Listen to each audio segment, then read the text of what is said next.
Hey guys, what's up? My name is Tion and welcome back to another speedrun video. I've already done a speedrun with Regirock and Regice, and this time we're going to go with Registeel. If you haven't seen my other two Regiruns yet, I highly recommend going to check those out so you can see the differences between all the Regis. Before we get started, we have to go over some rules for the run. Rule number 1 is no using other Pokemon in battle besides Registeel. Other HM Pokemon will have to be caught, but they will not be used in battle. Rule number 2 is no using items in battle or using held items. And rule number 3 is usually no hacking or cheating of any kind, but like the other two runs I did with the Regis, you'll see why that's not possible. And with the rules out of the way, don't forget to subscribe if you enjoyed the video because only a small percentage of people are actually subscribed to the channel. Without any further ado, let's get into it. Even though this is a speedrun, I ended up replacing Trico with Registeel. That way, it will give us at least a little bit of a harder challenge. And just like Regirock and Regice, the only starting move Registeel has is Explosion, which is enough to get past the 6 Zagoon, but it's actually not enough to level up. I then head back to Birch's lab and give Registeel the nickname Magnemite because that's just funny. If you think about it, Registeel is just a big Magnemite with legs and arms, so I think it fits. The only way to actually level up Registeel at this point is to hack in a few rare candies until we are at level 9. At level 9, we learn Metal Claw, which is a pretty decent move. It's definitely not the best, but it's base 55, stab, and it has a chance to raise my attack every single time I use it. Hopping into the first battle with May, she obviously only has a level 5 Torchic at this point, and Metal Claw, although it is resisted, it's still more than enough to absolutely mop the floor with her. What's also going to help in this run is that we're Steel type. And Generation 3 Steel is really good. It has a lot of resistances, and it's even immune to poison, so that's a big plus. First major battle, I guess you could call it, is this Team Aqua, Grunt, and Petalburg Woods, and obviously this battle is a complete joke as I'm able to completely mop the floor with my level 10 Registeel. Or Magnemite, rather. And now that I'm thinking about it, I'm pretty sure Registeel is going to absolutely destroy Roxanne. We resist all of her attacks, and we have super effective move against all of her Pokemon, so I'm pretty sure this one's going to be pretty easy. Roxanne leads off with a level 12 Geodude, and I end up going for a Metal Claw, and it does just about half, so 2's enough to take it out. Her second Geodude's out, and I guess Metal Claw just did a little bit less because it barely hangs on with any HP. As Roxanne tries to heal it up with a potion, I get a critical hit and take it out. Last up is her Nose Pass at level 15, who actually has really good defense, and then it goes for a Harden just to make my life a little bit harder. And it also has a berry, and Roxanne has potions, and just overall not a very good experience, but eventually I end up taking it out. Obviously no grinding was required for this gym, and our time isn't looking bad whatsoever. We're actually on pace for Regice, but I'm not sure if that's gonna stay because next up is Brawley. Before we can actually get to Brawley, we have to fight this Team Aqua Grunt once again and give Pico back to Mr. Briny so he gives us a ride to Dewford Town. And after I realize I'm having trouble with the trainers inside of Brawley's gym, I just decided to go deliver the letter to Steven. That way we could go to Slateport and get a few more levels before we actually attempt taking on Brawley. I actually haven't skipped Brawley in a very long time, so it feels nice to do something different for once. I even decided to take on these two Team Aqua Grunts in the Slateport Museum, and that was uneventful like always. And just like the other Regis, as soon as I had access to Curse, I knew this run was going to be a lot easier. Obviously Metal Claw is not going to do that much to his Pokemon, but if I set up enough curses, it definitely will. Like I said, this did take a lot of attempts because 99% of the time Machop just absolutely destroyed me, but once I finally did get that run where I set up all my curses, I knew that Brawley couldn't do anything. Even his Makuhita goes down with one Metal Claw, which is pretty funny. By the way guys, if you are enjoying this video so far, make sure to hit that like button below and make sure to subscribe if you want to see more content like this, because for this video, if you comment down below that you've subscribed, I will personally thank each and every one of you. Anyway, with Brawley out of the way and we've already done the Slateport stuff, next up is May. By the way, our in-game time right now is at about 1 hour and 15 minutes, so actually it's not too bad. The May fight was pretty straightforward. I obviously just set up curses, and I know this isn't really the most honorable way to win, but once again, the title is how fast can I beat the game, not how honorably I can beat the game. This is definitely one of the fastest strategies if I want to win at a decent time. Combustion's at level 20, and we barely outlevel it at level 21, but luckily I did get a critical hit with a Metal Claw, and I even got an attack raise from that, which was pretty nice, and once I actually connected to Lombre, a couple hits was all it took to take it down. And with May out of the way, the next major battle is the third gym leader, Watson. Now, I really don't have a good strategy to take down Watson because I know his Magneton is going to be an issue because obviously Metal Claw is not going to do too much, so we might have to grind up until we get Superpower. And that's exactly what I ended up doing. At level 25, I now have Superpower, and after I set up a few curses, I know that Superpower is going to absolutely destroys Magneton. Superpower obviously isn't the best move because it decreases your attack and defense, but obviously if you set up enough curses, it really doesn't make a difference. Magneton does end up going down to one super effective superpower, no surprise there, and last up is a Manedric at level 24 who ends up going for Hell. I just end up going for superpower again, but it has a Citrus Berry, which is pretty annoying, but one more superpower is enough to take it down. Now, unfortunately, I did have to grind up for this battle just a little bit, and that obviously wasted a little bit of time, but we're still at 2 hours in-game time, so that's overall not bad at all. I end up backtracking a little bit after this battle to get a Zigzagoon, and I name it HM Girl. Obviously, this is going to be my HM Pokemon I'm going to be using throughout this entire game. Next up is Maxie at the top of Mount Chimney, and his camera up definitely does scare me, but let's see how this one goes. This battle is pretty straightforward. He leads off with a Mightyena who has Intimidate, but I have Clear Body, so it doesn't affect me. He ends up switching out, which is pretty weird. I don't see that too often, but I take down the Camerupt with a combination of Metal Claw and Superpower, and then everything else falls after that. If I could take down a Camerupt, I'm not sure why he thought a Zubat would do anything. This battle took only a few attempts, but next up is Flannery, and I know that this is going to be a lot harder than Maxie was. Literally over the course of a ton of attempts, it doesn't matter how many curses I set up, I always went down, obviously, because Overheat is not a physical move. I just got destroyed every single time, and at my current level, I would say it's literally impossible. I'm sure you could get lucky and get like a 1% chance to win this or something, but yeah, I gave this a lot of attempts at level 32, and I had no choice but to grind. At level 35, I came back and decided to set up a few curses, and I knew once I set up a few curses and used Agent Power, it was going to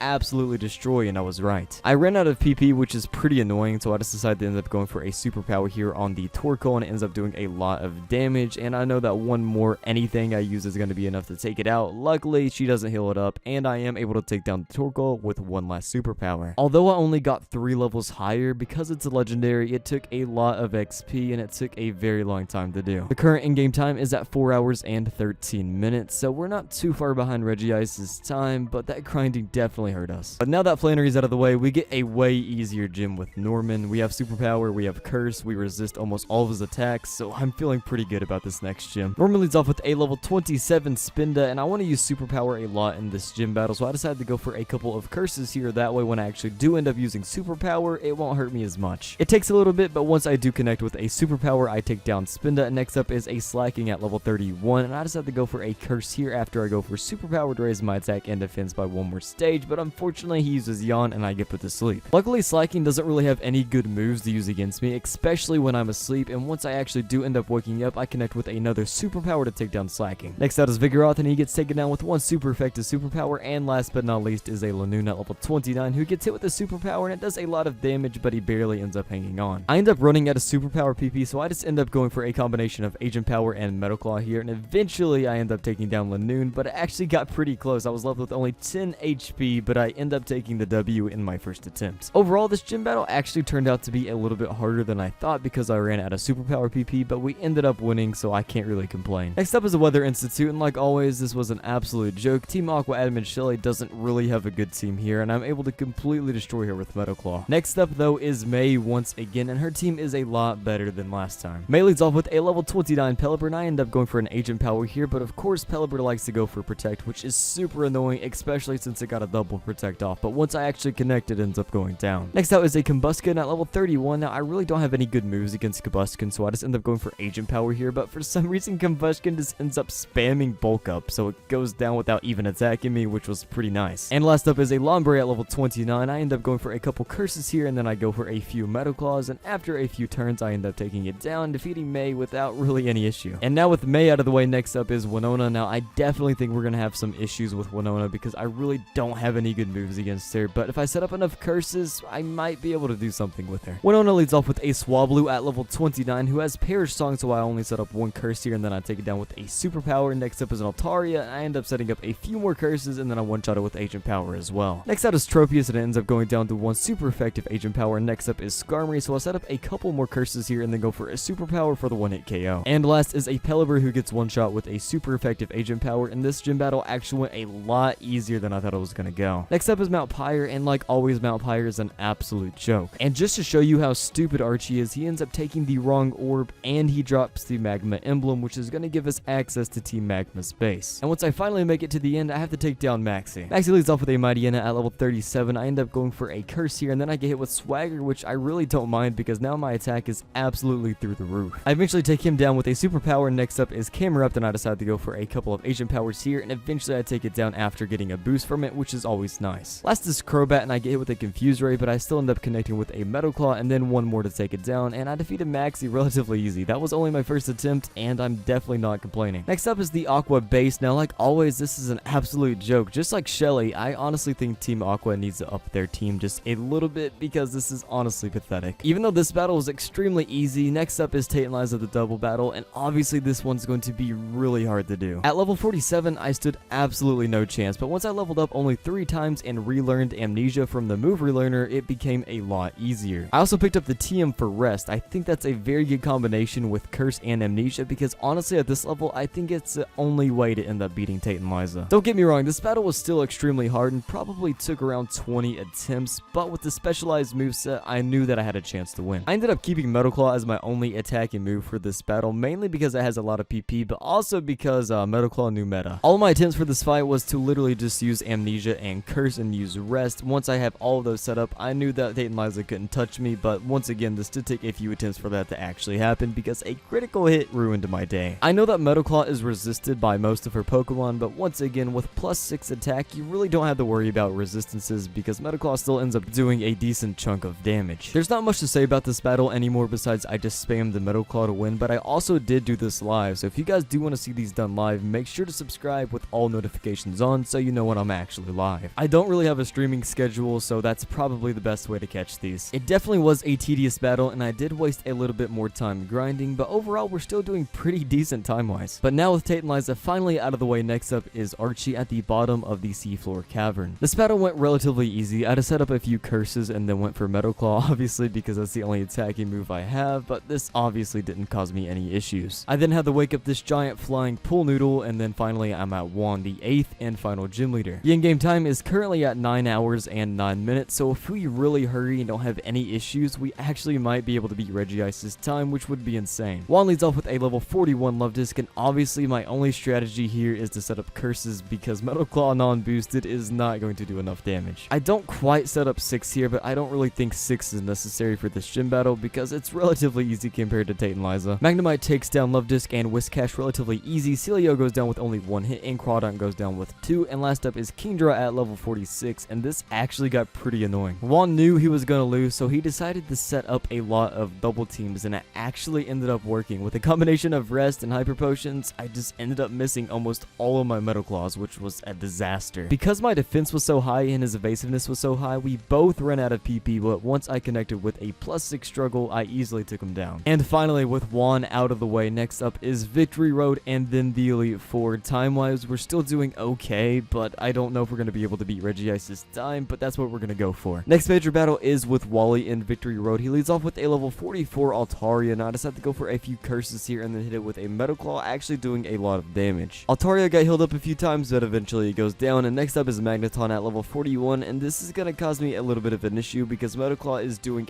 absolutely nothing to him. I end up going for Amnesia a few times here and then Rest, and eventually end up just spamming Metal Claw, and eventually Magneton goes down, but after Magneton goes down, the rest of his team gets absolutely mopped with the Magnemite as I'm able to use Metal Claw to one-shot the rest of his Pokemon. That was my first attempt, so I can't really complain there. But with Wally out of the way, next up is the Elite Four. First up is Elite Four member Sydney. He leads off with a Mightyena at level 46, and I still have that same really bad moveset, but in a way, I kind of like it. It's kind of trolly, and obviously it's not really technically a good moveset, but it's working, which is pretty funny. After a few curses, I'm able to use Metal Claw to take down Mightyena, and then I go for Amnesia on Crawdaunt here because I know it likes to use Surf. I figure out that Metal Claw does not do too much damage to Crawdaunt whatsoever, but eventually I end up taking it down. Now that Crawdaunt is out of the way, next up is Shiftry at level 48, who goes for a double team, which can be scary, but luckily I connect with both my Metal Claws to take it out. Next out is a Cacturne at level 46, and I end up going for a Metal Claw here, and I'm actually able to one-shot it, which was pretty nice. And last up is Absol at level 49. Metal Claw is almost enough to take down the Absol as it gets healed up with a full restore. I know at this point that there's absolutely no way I'm going to lose this battle, and one Metal Claw later, I end up defeating Sydney. And now with Sydney out of the way, next up is Phoebe. Now Phoebe I think is going to be a little bit harder here, but I still think once we set up enough curses, we'll be fine. Speaking of curses, Phoebe's first Dusclops absolutely loves going for curse here, but luckily I do get that run where eventually I don't actually end up getting hit with a curse very first turn, which is absolutely necessary to actually win this battle. Her second Dusclops is more offensive and actually doesn't have curse, so I use this opportunity to set up a few more of my own curses and then hit it with Metal Claw to take it out. Next up is Bayonet, who gets one shot. Next up is their other Bayonet, which gets one shot as well. And last but not least is a Sableye at level 50, who also gets one shot with a Metal Claw. That went a lot better than I expected. This only took a few attempts. I just had to wait for that first Dusclops not to use Curse on me, but once that actually happened, it went pretty well. Next up is Elite 4 member Glacia, who specializes in Ice types. Now, we do have Metal Claw here, so I know it's actually super effective on most of her Pokemon, which is definitely going to be helpful. After setting up a few curses, I'm able to use Metal Claw to take down the Celio. Now, Walrein is a lot bulkier, and it takes a few more turns. I actually have to end up healing myself with the Registeel, but once I actually finally wake up, I take it down with a Metal Claw as well. Same thing happens to her Glalie. A couple more Metal Claws take down her Celio, and the same thing happens to her last Glalie as well. So this battle only took around 3 attempts, so that was pretty easy. Let's see if Drake's any better. The Drake fight ended up being as textbook as it gets. I just end up setting up 6 curses, and then I go for Amnesia 3 times. That way, Drake doesn't really have almost any options to do any damage to me. And of course, I'm still using Metal Claw, and of course, like I've always been saying, plus 6 Metal Claw actually ends up doing a decent amount of damage, and I'm able to take down his Pokemon relatively easy. The only Pokemon I had a little bit of an issue with was this Kingdra here. I got kind of low, and it set up a few Dragon Dances as well, just to try to do some damage to me, but eventually that and the Altaria both go down to Metal Claw. And now with Drake out of the way, next up is the champion. Now, I have no idea what I'm going to do for the champion. I'm assuming if I set up enough Amnesias, I'll be fine, but we're about to find out. Wallace leads off with a level 57 Wailord, and instantly I decided to go for Amnesia here just to make sure his water spout doesn't do too much damage. Now is my best time to actually set up all my curses because it doesn't look like Wailord could actually do much damage to me at all unless he gets a critical hit. Luckily, he did not get a critical hit. I end up going for rest to get my HP back, and as soon as I wake up, I end up going for Metal Claw, doing a lot of damage to Wailord, and eventually he actually ends up switching out, which I don't see much from the champion. Whiscash ends up going down to a few Metal Claws, and so does Gyarados. Next up is the Wailord once again. I get low on HP here, so I go for another rest here, and then use Metal Claw once again, and eventually Wailord goes down as well. Next out is Tentacruel, and luckily Metal Claw does just enough where I'm able to two-shot it. Next up is Ludicolo, who barely hangs on with a sliver of HP every single time, but eventually I get a critical hit to take it down. Last up is Melodic, and as you can see, Metal Claw does more than enough damage. I'm able to use it only twice to take down the Melodic, and just like that, I end up defeating the champion. But what is our time? That's the question. And before I show you my time, we also are going to take on Steven, so make sure you stay for that. Good job, Magnemite. Good job making it to the Hall of Fame. But it looks like our final time is going to be, 11 hours and 21 minutes. That's better than Regice's time. I